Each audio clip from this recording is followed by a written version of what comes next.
As we all know, traveling into space, even on short missions, is a very difficult endeavor. But the complexity increases dramatically when planning for missions that last for months or years at a time.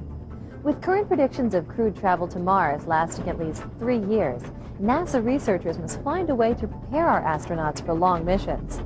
To help us understand some of the challenges future astronauts will face, Tanya St. Romain spoke with Orlando Figueroa at NASA headquarters to find out more. Since the early 1960s, the general public has accepted space travel as almost commonplace.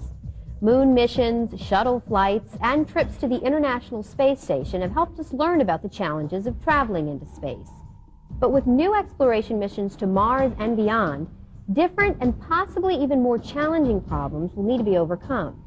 Just the journey to Mars will require a new way of thinking about spaceflight. New vehicles need to be developed, and the crew's physiological concerns such as radiation exposure, bone loss, and food storage need to be addressed before the mission can be undertaken. To help find out more about some of these challenges, I spoke with Orlando Figueroa at NASA headquarters. Some of the major challenges in getting crews, human beings to another world, deal with the environment of space. I mean, not only is it very difficult to get them on their way to the new world, but the radiation environment that they're going to be exposed to, the duration of those flights. Other than the moon, most destinations in the solar system are pretty far away, so they're going to spend several months in the process. They also need to carry a significant amount of resources, water, food, to be able to live in space, and they're in confined spaces where they need to exercise and to keep their body healthy. We on Earth have to be able to keep track of their health. You know, how are they doing? What happens if they get sick? So an enormous number of challenges that we have to overcome before we're ready to take that step. Orlando, give me an idea of what the proposed spacecraft might look like. The proposed spacecraft to take the humans in their journey through space are just, as we speak, being designed. They're called crew exploration vehicles, vehicles designed to be able to carry on board a number of astronauts and have all of the equipment necessary, the food and other equipment for them to be able to go on their journey. Now, they are similar in shape perhaps to some that we observed during the Apollo era. Bigger, much greater capability, and new rockets that are being developed to take them into space. Once in space, the system they're going to be using for propulsion will rely upon chemical, combination of nuclear energy and or chemical. This type of technologies that are being developed as we speak. Using current rocket technology, it would take at least 6 months to get to Mars. In order to cut back on that time, NASA researchers are looking at new methods of propulsion that would greatly reduce trip duration. One of the most promising plans, called Project Prometheus, could cut this travel time to about 2 months. A Prometheus spacecraft would use nuclear propulsion rather than chemical propulsion to increase speeds to distant worlds.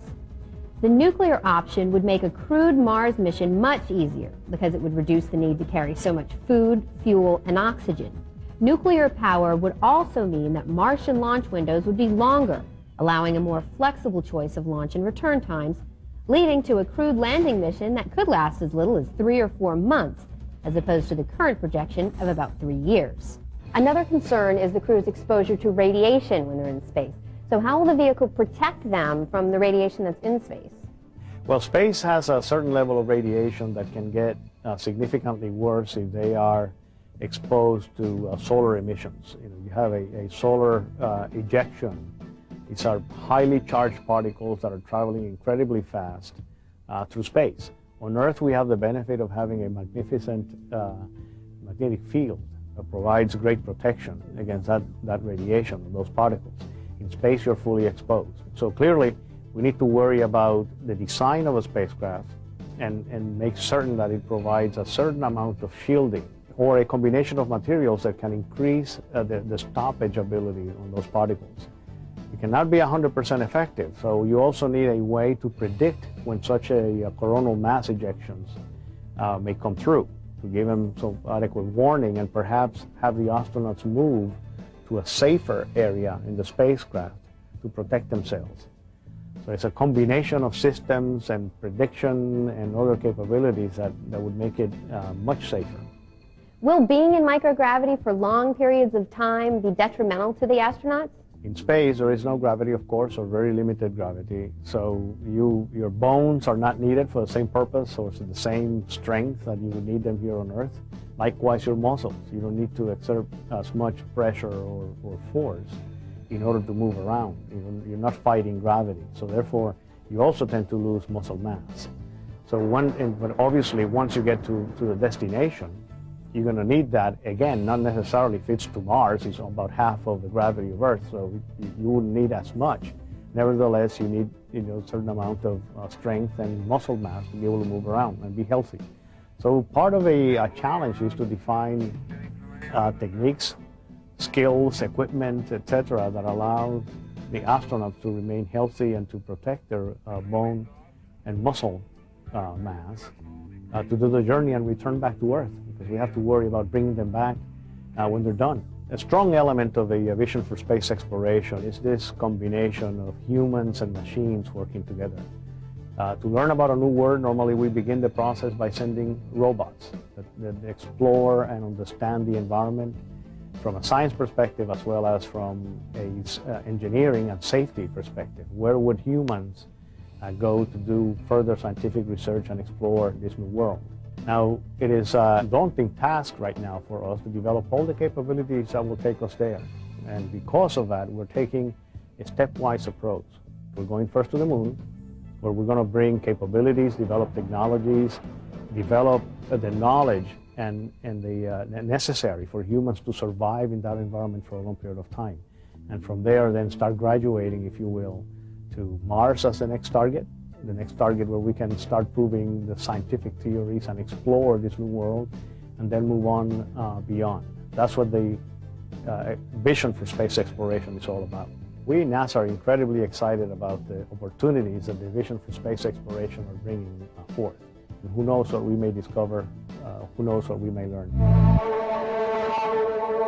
Coming up, we'll find out what some of the challenges will be for actually living and working on other worlds.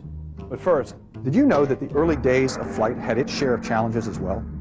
For example, on May 14, 1918, the U.S. Post Office released the first stamps commemorating airmail delivery, which were scheduled to begin the next day. Unfortunately, the plane pictured on the stamp, the J-4 Jenny, was mistakenly printed upside down.